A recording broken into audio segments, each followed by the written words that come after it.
Welcome again to Connected Farmer, your channel to keep you up to date with the latest trends in agriculture and livestock. Today we are really excited because we have an actual farmer here, a farmer from northern Minnesota. He is from the Polk County. Is that correct, Tim? Yes, that is correct. Polk County, Minnesota. Yeah, and your town is Crookston, right? Correct. Crookston. Yes. Yes. Tim is a farmer who grows nearly 600 acres of soybeans and red spring wheat. And when did you start planting, Tim? We started planting a little over a week ago, right? April 29. April 30th. We were able to get started technically in April. And we're still only about 20% planted here. It's just every couple of days we've had a rain shower and it's held us back. And how the weather has been for planting so far? It hasn't been very cooperative. We've only had one day above 70 degrees. It's this past week now it's cooled down again, again with those sporadic little showers. Tonight they're forecast, well, we had a hard frost last night. It got down to 29 degrees Fahrenheit. It's going to freeze again tonight. It's going to rain tomorrow. Well, the weatherman says snow mixed with rain. So that's getting a little bit late for us. It's not unusual, but to see snow in May, but we would like it to stop and we want to get planting completed because we're behind. Usually the spring wheat, we want to get that planted about the third week of April. After the first week of May, the yield starts going backwards. Wheat likes it cool, so the earlier you can get it in, it can use more of the cooler weather. And then soybeans typically will try and get that planted about the second week of May. So hopefully we can get the wheat done quickly and we'll turn right around and start seeding soybeans again. And prior to planting, what made you decide for half soybeans, half wheat? Well, it's based on where I'm at, market conditions, the equipment our farm has. Right here where we're at in Northwest Minnesota, we're only 80 miles from the Canadian border. So we're limited. There is corn planted around here. A lot of it, but with the shorter season, it gets difficult to get it to maturity. Last season was an example. Most of the corn didn't get harvested until December, and then it was into February and March. Guys were still harvesting corn in the middle of winter. So that's a difficult one. There's also sugar beets is a big crop around here. Barley, sunflowers, pinto beans, navy beans, all the dry edible beans are a big crop. A little bit of potatoes yet, and feed crops, of course, alfalfa and whatnot. But so we've got a lot of choices, and I've raised some of those crops, but the ones that work best for us with our land and our setup and equipment is wheat and soybeans right now. I have raised corn, but at these prices, it just doesn't pencil out for me. So soybeans and wheat are my best options. Did you have any trouble getting the inputs? No. Fortunately or unfortunately, with this slow spring that we're having, our suppliers are being able to keep up with the seed supplies and fertilizer applications. All winter long, we were afraid hardly any fertilizer got put down last fall. Usually in this area, we put about half our fertilizer in the fall, half in the spring. Very little got put down last fall, so we were afraid there's going to be a heck of a crunch this spring. Everybody's going to want it at once, but just based on how this spring has started and the moisture in our fields, it's been slow enough where they've been able to keep up. So inputs have not been a problem. And have you been worried about the prices of wheat and soybeans, or you want to sell right away?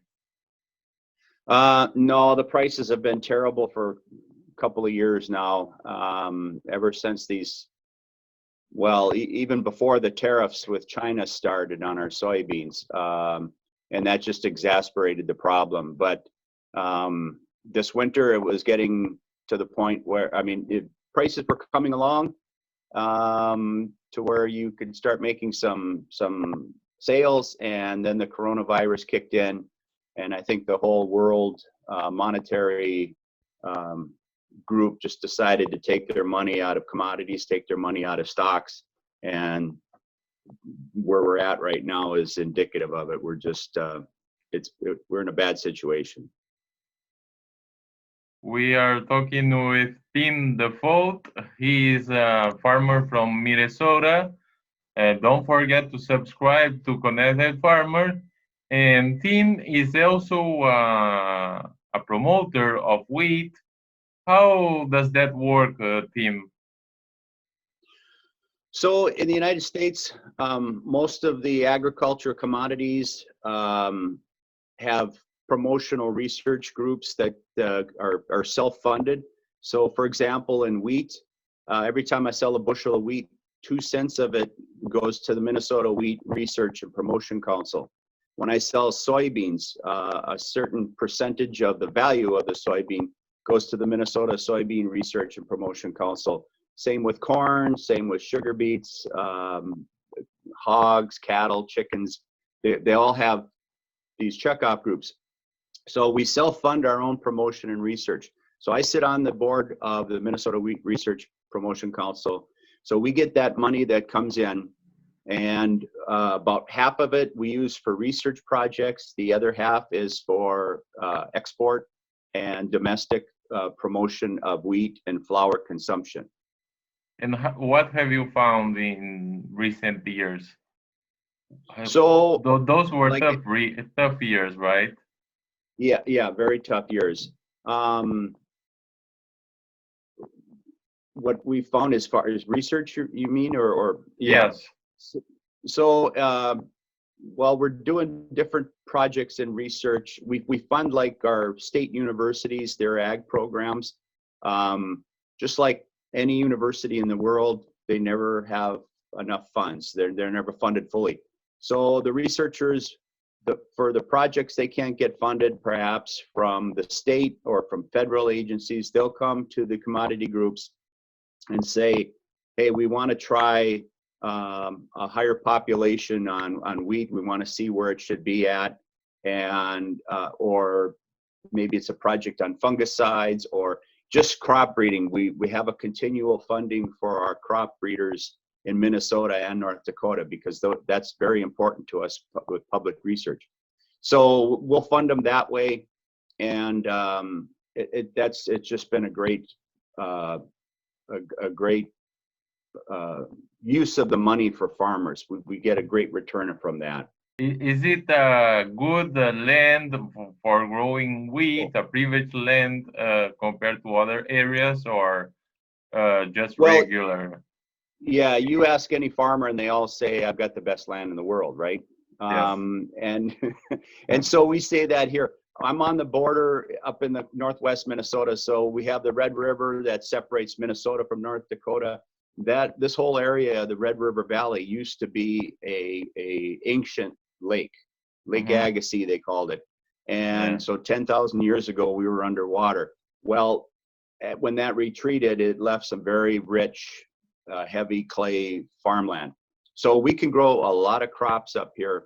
The trouble is we're so far north that it limits, the type of crops we can have up here. And so, but the mixture of that good soil and a cooler climate is fantastic for your cereals. So for wheat, for barley, they're just great. The barley acres have cut back quite a bit in the last 20 years. Disease problems mostly. The climate's gotten moister, and so barley has cut back. But again, through that checkoff program, we've been able to work with the breeders. They've got on board and fast track 20 years ago varieties that would be resistance to this disease. Fusarium is our main one up here. But they weren't quick enough to really do it with barley, so a lot of barley acres have left. But we've got good land here. About the same with oats, right? Oh, with oats, correct. Same thing. I don't know the last time I saw an oats field around this region. Yes. And regarding the pandemic, did you have any worker that was infected in your region or affecting farms there? Nothing that I've heard of. We don't have a lot of the livestock up in this area. The livestock producers we have are smaller, pretty much single farmers. But south of us, when you get more into that South Dakota, southern Minnesota area where they have the packing plants, that's where they've been having some tough times with the coronavirus and infecting workers. And the one plant, it's just going to be started up today or yesterday, I think it was now, and shut down for 2 weeks to try and disinfect everything. Some of the farmers, the larger farmers that I follow on social media, some of them have had trouble getting their foreign workers that come over for the season, just because they didn't come soon enough. A lot of, I read in a local farm magazine, their custom combiner that employs about 40 people from South Africa. He was only about able to get half of his people over here before the lockdown shut. So he's going to have some trouble with his crew this summer. Oh, interesting. And what is the exact prices that you are expecting to start to sell? Yeah, I'd love to see wheat back at $6 US. Mm-hmm. Right now it's under $5. Yeah. And soybeans were about a little over $7 a bushel. I'd love to be looking at $8, $8.5, $9 a bushel. That one's got a long way to go. Yeah, that overcomes the break even, I guess. Yeah, that'll get me over the break even, correct, back to profit. Yeah, and when are you expecting to start to harvest? Typically, we harvest our wheat early August, and then soybeans will kick in middle of September, that time frame. Corn around here, October. All the fall crops are usually going by October. We'll have our first killing frost typically that last week of September. And so once that happens, it makes it, then everything can get going after that. Tim, is there anything else would you like to add to our viewers? Not really. I just hope everyone has a good, safe year, and I hope the world can find a cure for this coronavirus so everybody can get back to normal, right?